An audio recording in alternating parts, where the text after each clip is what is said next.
Early morning ஒரு 5 ஹேபிட்டை வந்து follow பண்ணி பாருங்கள். டெய்லியும் ஃபாலோ பண்ணுங்கள். ஒரு 30 நாளைக்கு விடாமல் ஃபாலோ பண்ணி பார்த்தா கண்டிப்பாக அதுக்கான ரிசல்ட் வந்து ரொம்பவே நல்லாயிருக்கும். நம்ம லைஃபுமே அந்த 30 நாளில் எப்படி சேஞ்ச் ஆகுதுன்னு மட்டும் ட்ரை பண்ணி பாருங்கள். அதுவும் இந்த 4:30 to 5:30 இந்த டைமிங்கில் வந்து நீங்கள் இந்த 5 விஷயத்தையும் செஞ்சு பாருங்கள். கண்டிப்பாக நம்ம லைஃப்பில் சக்ஸஸ் தான். அந்த 5 ஹேபிட்ஸ் என்னென்னு பார்க்கலாமா? First habit early morning wake up ஆகுது. கரெக்டாக ஒரு 4:30 இல்லைனா 5 o'clockங்கும் போது எந்திரிச்சிருது. இதை ஒன் டே ஃபாலோ பண்ணாலே நம்மளுக்கு அப்படியே ரெகுலராக ப்ராக்டிஸ் ஆயிரும். நம்ம கரெக்டாக அந்த டைமுக்கு எந்திரிச்சிருவோம். இப்படி எந்திரிக்கும் போது நம்மளுக்கு நல்லா எனர்ஜியாக இருக்கும். எந்த ஒரு சேட்னஸ்ஸு டயர்ட்னஸும் தெரியாது.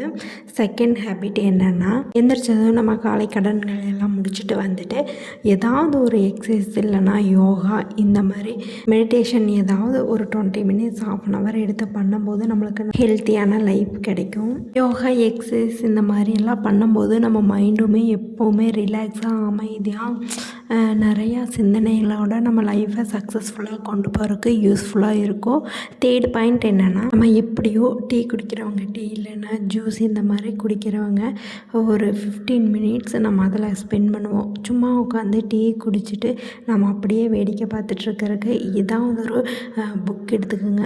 புக்கு உங்களுக்கு பிடிச்ச மாதிரி ஒரு 2 pages இல்லைனா 1 pages டெய்லியும் படிங்க.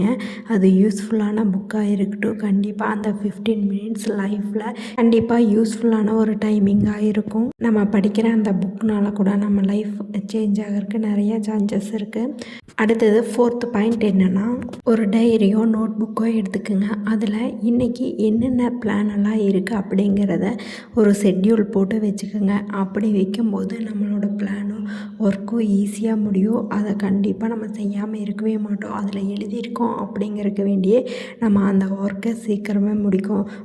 இந்த மாதிரி பண்ணும்போது நம்ம எந்த ஒர்க்கையுமே பெண்டிங் வைக்க மாட்டோம். அந்த டே ஃபுல்லாக நம்ம யூஸ்ஃபுல்லான ஒர்க்கை மட்டும் செய்வோம். அது மட்டும் இல்லாமல் நம்மளோட கோல்ஸ் ஏதாவது இருந்தாலும் இந்த மாதிரி டெய்லியும் எழுதி பண்ணும்போது வந்து நம்ம கோல்ஸை சீக்கிரமாகவே நம்ம அச்சீவ் பண்ணிடுவோம். இது ஒரு குட் ஹேபிட்னு தான் சொல்லுவேன். டெய்லியும் ஒர்க்கை இல்லைனா நம்ம நினைக்கிறத என்ன வேணாலும் நம்ம இன்றைக்கி என்ன பண்ண போகிறோங்கிறத நோட்டில் ஷெட்யூல் போட்டு வச்சு பாருங்கள். கண்டிப்பாக அந்த ஒர்க் எப்போவுமே சக்ஸஸ் தான்.